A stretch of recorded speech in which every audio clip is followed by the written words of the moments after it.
Halo, saya bersama rekan-rekan saya akan membahas mengenai eating problem of children. Apa sih eating problem of children? Atau dalam bahasa Indonesianya, gangguan makan pada anak.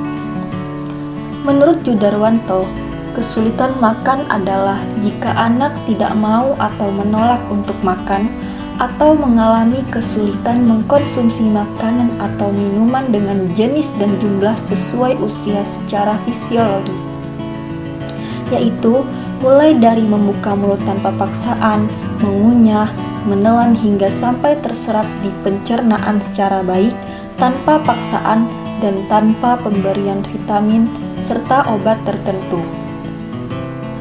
Lalu, menurut Care dan Jean beserta kawan-kawannya, kesulitan makan adalah gangguan makan dengan gejala makan hanya sedikit, sulit untuk mencoba makanan baru, secara total menghindari beberapa jenis makanan, dan memiliki makanan yang sangat disukainya.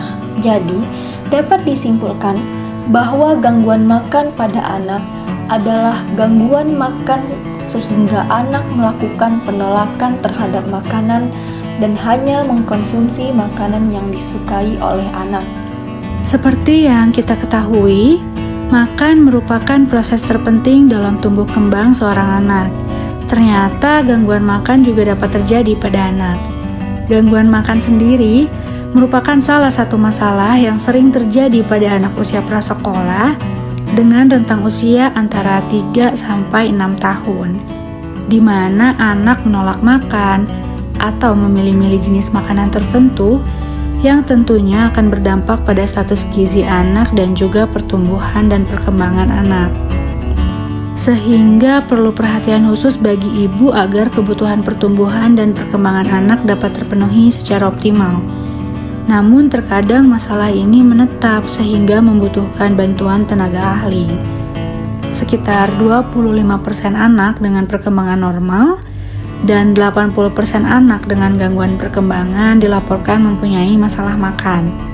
Menurut Yudarwanto, prevalensi gangguan makan menurut Klinik Perkembangan Anak dari Affiliated Program for Children Development di University Georgetown mengatakan 6 jenis kesulitan makan pada anak, yaitu hanya mau makan makanan cair atau lumat, kesulitan menghisap, mengunyah atau menelan, kebiasaan makan yang aneh dan ganjil, tidak menyukai variasi banyak makanan, keterlambatan makan sendiri, mealing time tantrum. Angka gangguan makan di beberapa negara cukup tinggi. Sebuah penelitian oleh The Getchild Millennium Baby Study pada tahun 2006 di Inggris menyebutkan 20% orang tua mengatakan anaknya mengalami masalah makan. Dengan prevalensi tertinggi anak hanya mau makan makanan tertentu. Survei lain di Amerika Serikat tahun 2004 menyebutkan 19-50% orang tua mengeluhkan anaknya sangat pemilih dalam makan sehingga terjadi defisiensi zat gizi tertentu. Pada penelitian anak usia prasekolah di Jakarta, didapatkan prevalensi kesulitan makan sebesar 33,6%. Kemudian 45% anak yang mempunyai masalah makan dengan keluhan utama tidak ada nafsu makan ternyata memiliki berat dan tinggi badan yang normal. Sibuknya orang tua di perkotaan menyebabkan persepsi susah makan menjadi meningkat, sehingga susu dijadikan sebagai makanan atau mengutamakan anak mereka tanpa disertai dengan makanan padat. Anak prasekolah memiliki rasa ingin tahu yang tinggi dan mereka tertarik untuk memenuhi banyak hal dengan rasa ingin tahunya. Usia prasekolah juga sibuk mengeksplorasi dunia di sekitarnya. Menurut Wadraw dan Ham, karena kesibukan mengeksplorasi lingkungannya terkadang mengalihkan anak dari makanannya. Selain itu, anak juga memiliki rasa curiga disediakan makanan yang baru dikenalnya karena memiliki indera pengecap yang lebih sensitif dibandingkan dengan orang dewasa. Akibatnya hanya menyukai makanan tertentu yang berganti-ganti selama waktu tertentu. Salah satu keterlambatan penanganan gangguan makan adalah pemberian vitamin tanpa mencari tahu penyebabnya, sehingga gangguan makan tersebut terjadi berkepanjangan. Akhirnya orang tua berpindah-pindah dokter dan juga berganti-ganti vitamin, tapi tampak anak gangguan makannya tidak kunjung membaik. Seringkali juga terjadi bahwa gangguan makan tersebut dianggap dan diobati sebagai infeksi tuberkulosis yang belum tentu benar diderita oleh sang anak. Pola makan yang tidak baik yang terjadi jika tidak segera diatasi dapat berkembang menjadi gangguan makan. Selain itu, gangguan makan pada anak dapat berakibat buruk bagi tumbuh kembang anak. Meskipun kemajuan di bidang kesehatan dan teknologi nutrisi telah sedemikian baik, akan tetapi gangguan makan pada anak masih terus menjadi masalah yang memerlukan penanganan tepat. Gangguan makan didefinisikan pada anak yang tidak dapat atau bahkan menolak makan atau minum pada jumlah yang diperlukan untuk mempertahankan status nutrisi yang baik. Proses makan tidak hanya sekedar melibatkan fungsi anatomi, namun juga terlibat di dalamnya peran pengasuh, lingkungan, psikolog, dan kesiapan anak melalui tiap tahapan makanan. Gejala atau ciri gangguan makan pada anak sebagai berikut. 1. Memuntahkan atau menyembur-nyemburkan makanan yang sudah masuk di mulut anak. 2. Makan berlama-lama dan memainkan makanan. 3. Sama sekali tidak mau memasukkan makanan ke dalam mulut. 4. Menumpahkan makanan atau menepis suapan dari orang tua. 5. Tidak mengunyah tapi langsung menelan makanan. 6. Kesulitan menelan, sakit bila mengunyah atau menelan makanan. 7. Lidah tampak kotor atau keputihan, air liur bertambah banyak atau mulut berbau. 8. Perut kembung, sering cegukan, sering buang angin. 9. Sering nyeri perut sesaat, bersifat hilang timbul. 10. Sulit buang air besar. Bila buang air besar, ngeden. Tidak setiap hari buang air besar, atau sebaliknya buang air besar sering lebih dari 2 kali per hari. 11. Kotoran tinja berwarna hitam atau hijau tua, berbentuk keras, bulat seperti kotoran kambing, atau cair disertai bentuk seperti biji lombok. Pernah riwayat berak darah. 12. Biasanya disertai gangguan kulit seperti timbul bintik-bintik, biang keringat, bercak warna putih seperti panu, kulit kering, dan keringat berlebihan. Dan terakhir 13. Gangguan tidur malam, anak suka rewel, kolik, tiba-tiba menggigau atau menjerit, tidur bolak-balik dari ujung ke ujung lain tempat tidur, tidur tengkurap atau nungging. Selain itu, tanda klinis atau fisik akibat gangguan makan pada anak yang lama adalah 1. Berkurangnya laju tumbuh kembang atau velocity. 2. Rasa lemah dan lesu. 3. Berkurangnya kemampuan konsentrasi atau berpikir pada anak. 4. Mudah jatuh sakit atau daya tahan tubuh menurun. Penyebab atau faktor-faktor yang mempengaruhi gangguan makan pada anak yaitu 1. Faktor fisik, adanya kerusakan gigi gelinggi, penyakit bawaan atau kongenital seperti bibir sumbing, jantung bawaan, penyumbatan atau penyempitan saluran cerna, penyakit akut seperti sakit menelan, batu pilek, dan penyakit menahun atau kronis seperti TBC paru, infestasi parasit atau cacingan, dan gangguan saluran cerna seperti alergi makanan. 2.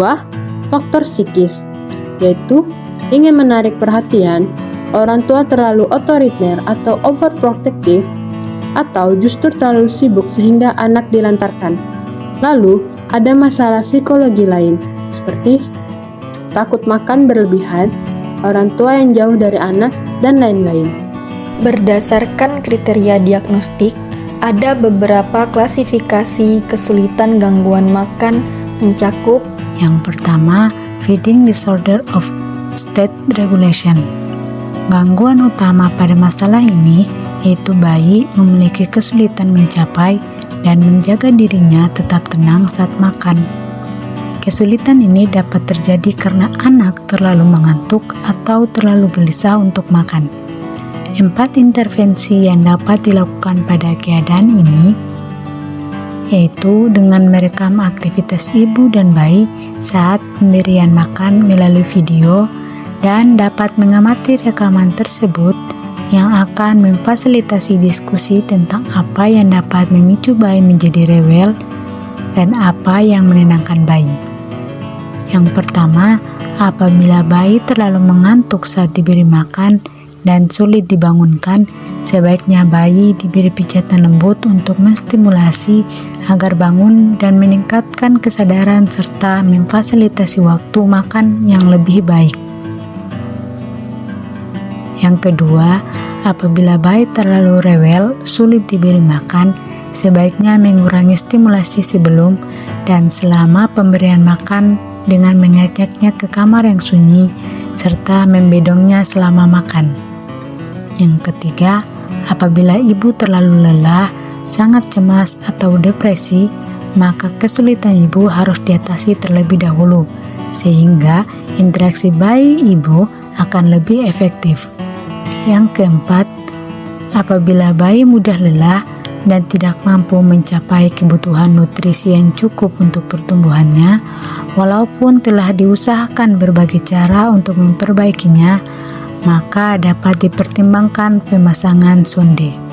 Yang kedua, feeding disorder of caregiver-infant reciprocity, yang sering kali juga disebut non-organic failure to thrive atau NOVTT, atau juga biasa kita kenal dengan sebutan kelalaian ibu.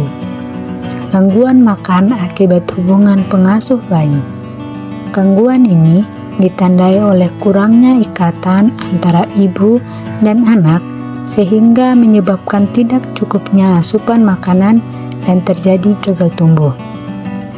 Berbagai tata laksana pada gangguan ini telah dicoba, mulai dari kasus ringan yang hanya memerlukan rawat jalan hingga kasus berat yang membutuhkan rawat inap. Pendekatan rawat jalan hanya dapat dilakukan pada kasus-kasus tertentu, seperti memerlukan pengobatan ringan, tidak ada bukti gangguan perilaku ibu, anak berusia lebih dari 12 bulan, orang tua memiliki sistem pendukung, dan yang terakhir, jika orang tua telah mendapatkan bantuan medis sebelumnya. Begitu pula dengan perawatan rawat inap diperlukan pada kasus-kasus tertentu saja, seperti yang pertama, gangguan pertumbuhan berat. Yang kedua, higienis anak kurang diperhatikan. Yang ketiga, ibu menggunakan obat terlarang, seperti alkohol, atau tinggal di lingkungan yang kurang mendukung pertumbuhan anak. Yang terakhir, ibu tidak mampu mengurus anak dan stres, atau jika interaksi ibu dan anak tampak kurang harmonis. Yang ketiga, anoreksia infantil. Anoreksia infantil adalah gangguan makan dengan manifestasi utama berupa hilangnya nafsu makan dengan onset saat masa infan.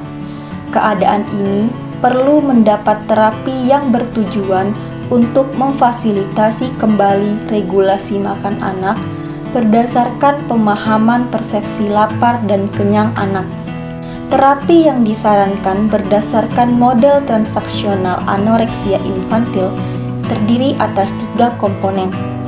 Pertama, orang tua perlu dibantu agar dapat memahami temperamen anak, kesulitan pengontrolan diri anak yang masih labil, persepsi rasa lapar dan kenyang anak yang masih belum dipahami, perlunya stimulasi dan perhatian orang tua untuk anak. Kedua, perlu digali riwayat pemberian makan saat orang tua masih kecil untuk memahami kesulitan makan anak yang dikaitkan dengan pengalaman orang tua sendiri. Dan ketiga, orang tua diberi pedoman cara makan untuk mengatur waktu makan dan istirahat atau time out. Prosedur istirahat atau time out. Prosedur istirahat dilakukan dengan tujuan agar anak dapat menenangkan dirinya sendiri ketika mereka sedang marah karena sesuatu hal tidak berjalan sesuai dengan keinginannya. Berikut adalah beberapa hal yang perlu diperhatikan dalam pelaksanaan waktu time out. 1. Orang tua hanya boleh memberikan 1 kali peringatan sebelum diberikan time out. Kedua, anak sebaiknya diberi waktu istirahat di tempat yang aman, sendirian, dan tidak dapat melihat orang tua, seperti pada tempat tidur bayi, ruang bermain, atau di kamarnya. Ketiga, waktu istirahat atau time out mulai dihitung saat anak dalam keadaan tenang. Keempat, anak diperbolehkan kembali ke meja makan bila sudah tenang. Intervensi yang dapat dilakukan terhadap gangguan makan pada anak di antara lain: 1. Untuk memacu rasa lapar yang lebih kuat, orang tua dianjurkan untuk memberi makan anak dalam interval waktu 3-4 jam dan tidak memberikan makanan kecil, susu, atau jus di antara waktu makan. 2. Orang tua sebaiknya memberikan makan pada anak dalam porsi kecil untuk mencegah anak menjadi bosan. 3. Orang tua dianjurkan untuk menjaga anak tetap tinggal di kursi makan hingga acara makan berakhir. 4. Waktu makan sebaiknya tidak melebihi 20 hingga 30 menit. 5. Orang tua sebaiknya tidak memuji atau mengkritik anak mengenai jumlah makanan yang dimakan. 6. Selama waktu makan, sebaiknya tidak ada mainan atau tayangan televisi yang dapat mengalihkan perhatian anak. 7. Makanan sebaiknya tidak digunakan sebagai hadiah atau sebagai ekspresi kasih sayang orang tua. 8.